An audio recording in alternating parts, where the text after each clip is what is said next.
Welcome to the Wonder of Woo podcast, where we highlight how businesses can scale profitably by serving others well.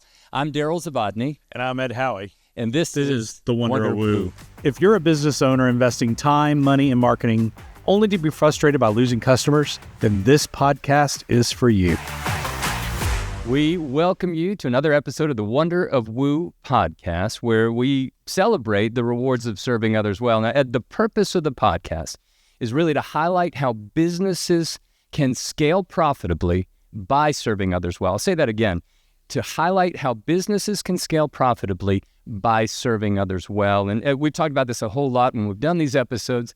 It doesn't just feel good, it's good business. I know, it's the right thing for humans, and it's the right thing for business, and that's kind of like how life usually turns out. Indeed, yeah. So as we get started, we've done this a couple of times. I think it's important to sort of demystify the title. Like, what is the 3 O's? Yeah, what are we talking about? There's 3 O's.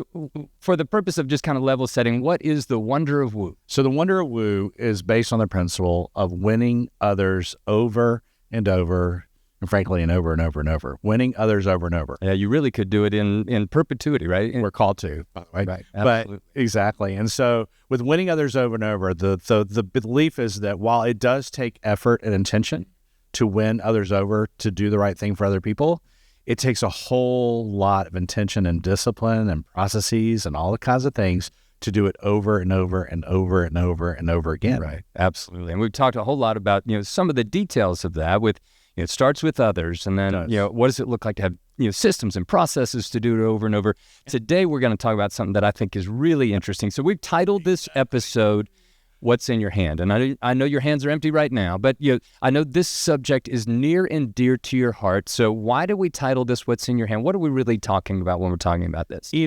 We're talking about the principle of stewardship. That sounds like a fuzzy word. Well, it sounds like a fuzzy word. It also sounds like the church bells should start ringing. Right. And that is part of it.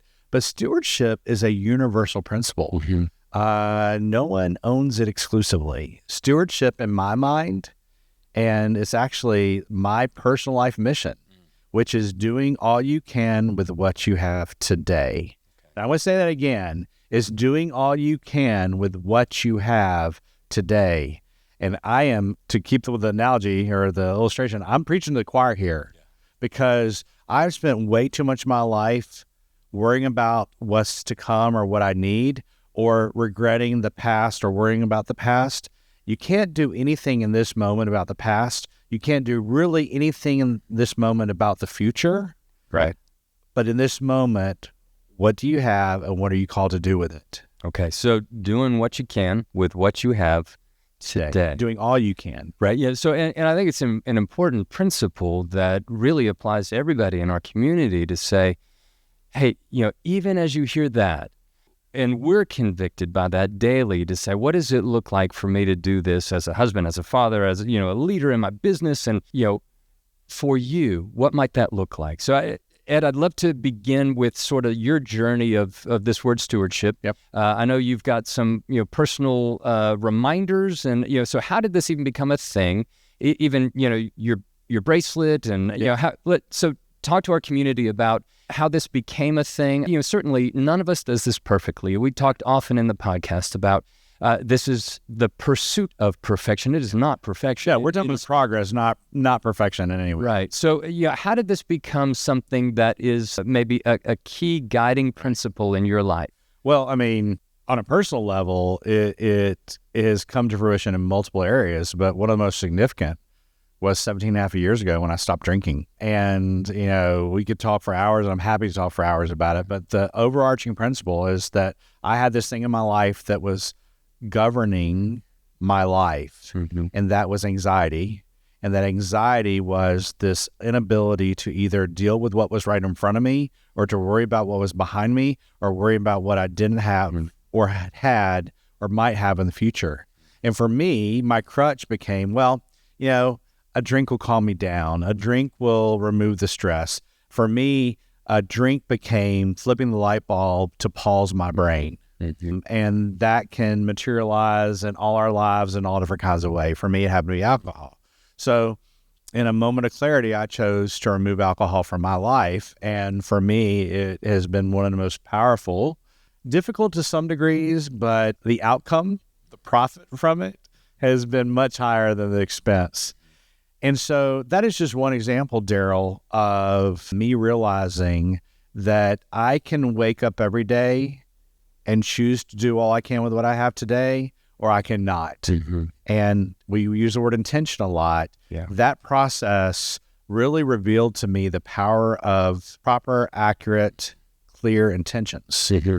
Now, one of the things about that is that when we say doing all you can with what you have today, my type A personality goes into the all you have, Mm-hmm.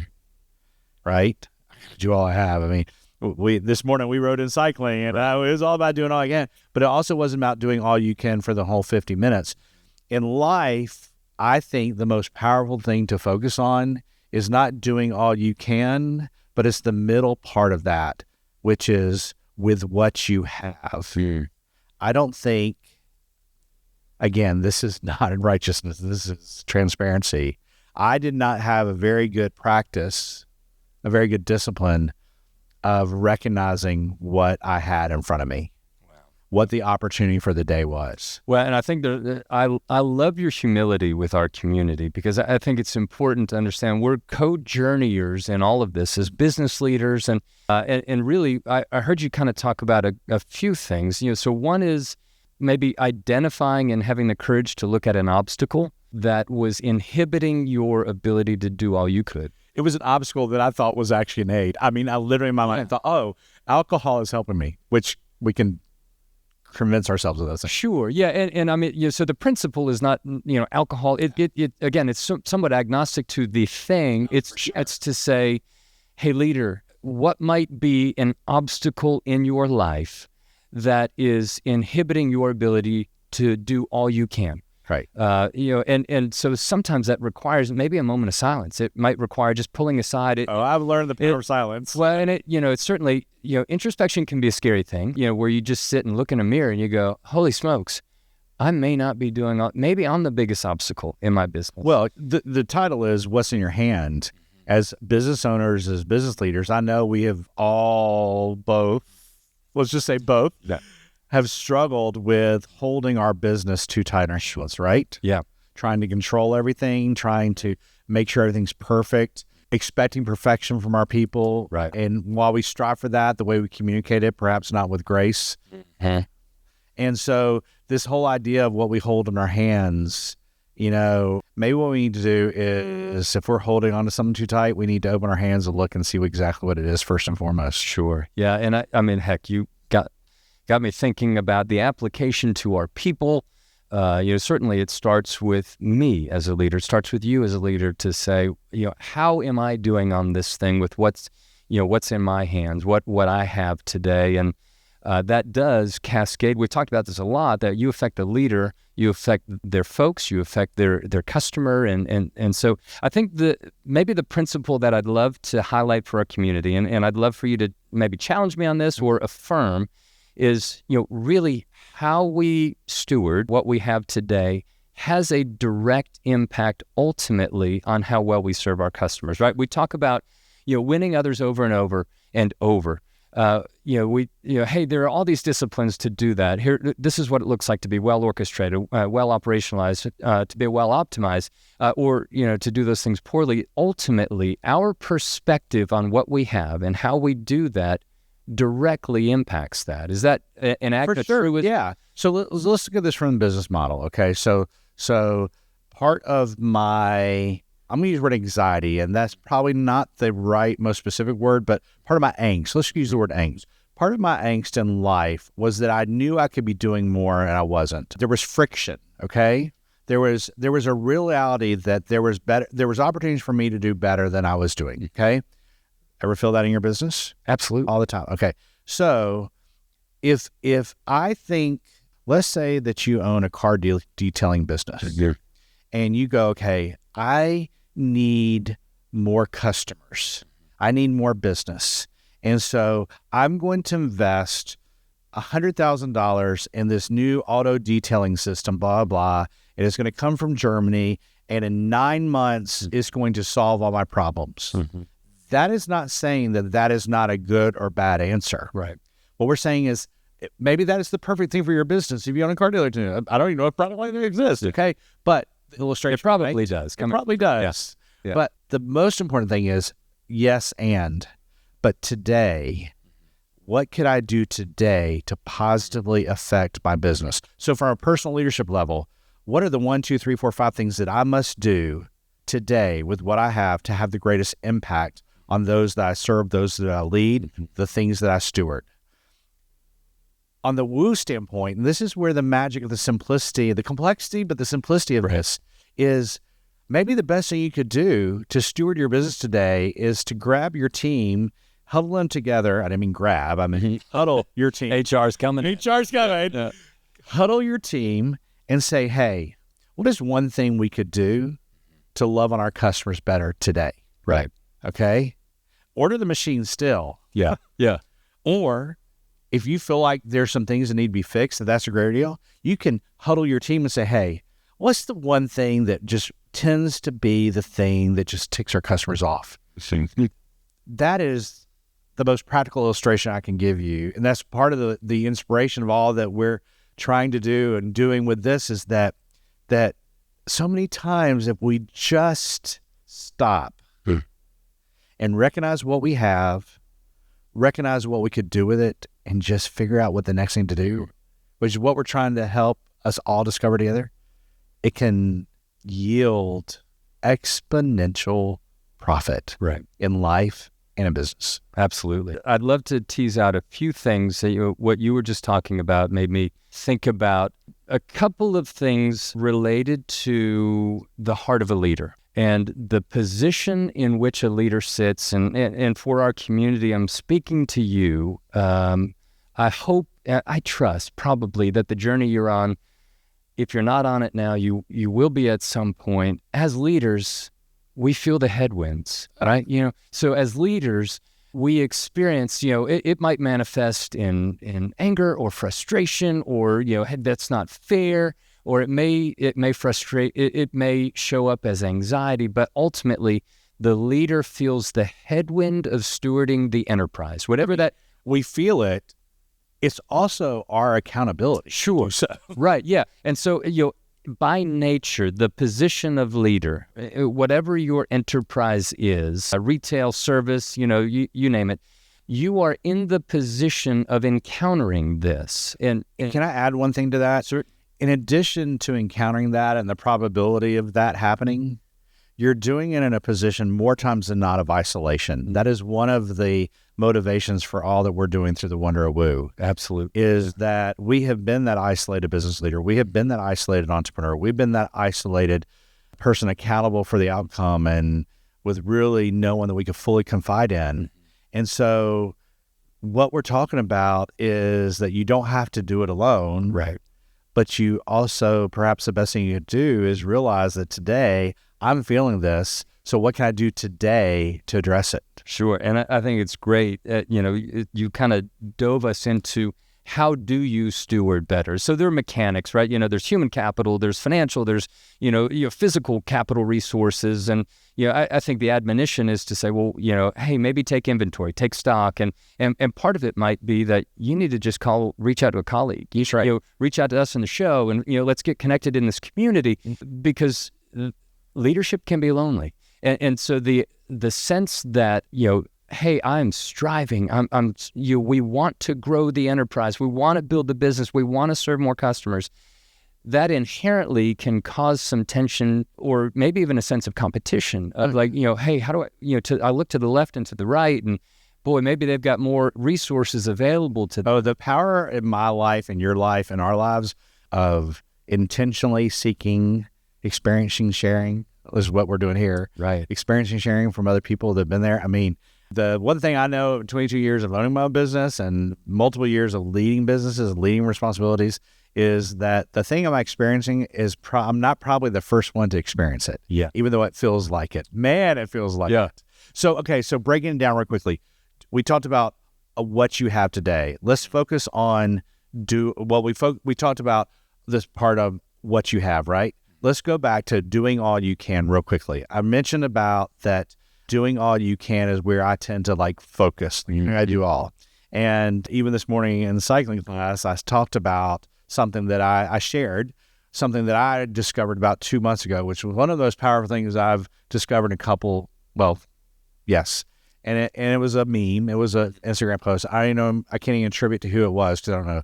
But it said, if 60% is all you've got today and you give 100% of that 60%, is still 100%. Yeah. But rephrase that so that, because I want to make sure that everybody understands the math, because I heard it in class this morning and I thought, yeah, that's all I've got. I've got 60%. Okay. For that, but anyway, But so rephrase that in principle, so that our community can capture. In principle, you think, oh my gosh, I've got to be 100% all the time. And if I'm not 100% all the time, and there is truth in that principle, but maybe the cadence of your 100%, the figurative cadence of your 100% is not 30 miles an hour, it's 20 miles an hour, or 10 miles an hour. And if all you really have the capacity today for whatever reason is 20 miles an hour versus 30 miles an hour, then go all in on the 20 and don't get all pissed at yourself because, well, I did 30 miles an hour yesterday and I can only do 20. Because what happens when I do that, I tend to end up doing 10 or 5 because I'm so focused on that I'm not doing the 20 to 30. And I got a lot of numbers here, but I think I hope it's making sense. Yeah. I get so focused on the gap of I'm not doing what I did yesterday that I actually affects me negatively to where I end up doing less than I could have because I'm worried about not meeting other people's expectations, not meeting my expectations. So do all you can. Know what the all you can is in this moment. That can be incredibly liberating. Knowing what you have right now can be incredibly liberating. But then the most powerful word is today. Right. Is that the more I've learned, the more that I've seen friends like you, other friends inspire me, the power of being able to look at today. And, we both have a shared faith perspective. And my mind is, what is God calling me to do today? A practice I've started, it sounds so simple because it is so simple. I identify the 5 things that must be done today. And I check off those 5 things that must be done today.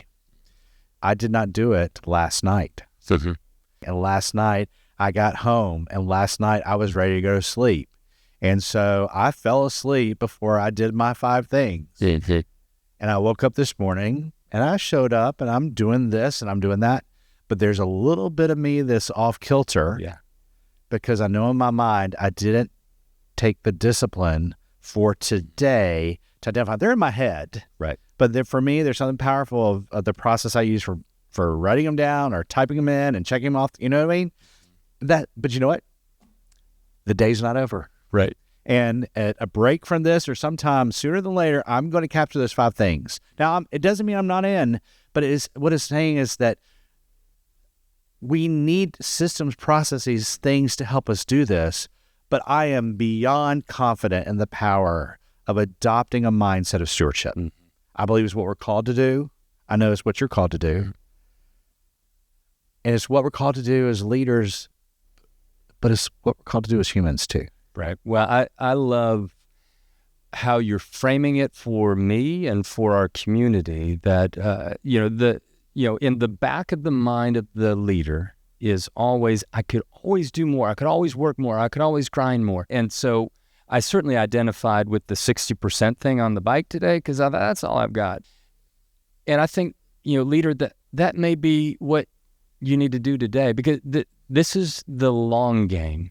Leadership is the long game. Winning others over and over is a long game. This is not a sprint, it's a marathon, right? This is what does it look like for me to continue to be intentional? And so, for our community, I think my encouragement as we're journeying on this together, my encouragement is that this is, again, about this word. We've touched on it on episode after episode, is about intentionality. That's right. Versus maybe, let's call it wastefulness. I almost hesitate to use that word because it might be, but it really may be underutilization. Yeah. Right? Well, optimize is a word we use. I mean, every day is not going to be fully optimized, but if you don't try to, it's not going to be. Yeah. Well, and so I think the encouragement, leader, is in your enterprise, in the business you lead, the folks who are under your care. What does it look like for you to steward things well? What does it look like to use to the best of your abilities to do all that you can, the best that you can, with what you have in your hands? And it honestly, it's going to be different, even in the same industry, even if you're a part of a franchise organization. What you have accessible to you, human capital, financial capital, and physical supplies, it's going to be different, and that's okay. You are called to be faithful with that. So what does it look like to say, I'm going to do the best that I can with what I have today? And I love that. So it's sort of this calling of, I get to hit the reset button today and not condemn myself for yesterday. Yesterday you said, man, I hadn't done it, but guess what? By God's grace, I woke up today. There was breath in my lungs, and I get to do this thing again today. Well, and the reality for stewardship and these principles and what we're talking about, it's like wooing myself first. It really is. It's like intentionally wooing myself first. It's intentionally giving myself grace, intentionally giving myself focus, and intentionally doing that so that I could not only serve others well, but serve myself well too. And I do not believe that is selfish in the way the world defines it. I think it's the most powerful thing we could do. Absolutely. Well, Ed, been a magnificent conversation. Thank you. It's a conversation I needed. Yeah. It's a great reminder for all of us. And thank you on behalf of our community. Thanks for your transparency. I love it. I think it shows the humanness of how we're co-journeying in this. And, on our next episode, we get to talk about things like, what you measure and how you do that. And it's been a great privilege. I do hope for our podcast community that you have benefited from today, that there's application, and that perhaps you walk out with a better sense of how you can steward today's opportunity. So that is our hope and our prayer every time we wrap this up, Ed. We do want to remind everybody with conviction what we believe, and what is that? Everyone wants woo. Until next time, we sure do appreciate you being with us. Thank you, and we'll see you next time. So that's it for today's episode of The Wonder of Woo. Head on over to Apple Podcast or wherever you listen to subscribe to our show. One lucky listener every single week who posts a review on Apple Podcasts will win a chance in the grand prize drawing to win a $25,000 value private VIP day with Daryl and me. Be sure to head on over to thewonderofwoopodcast.com and pick up a free copy of our gift. And please join us next time.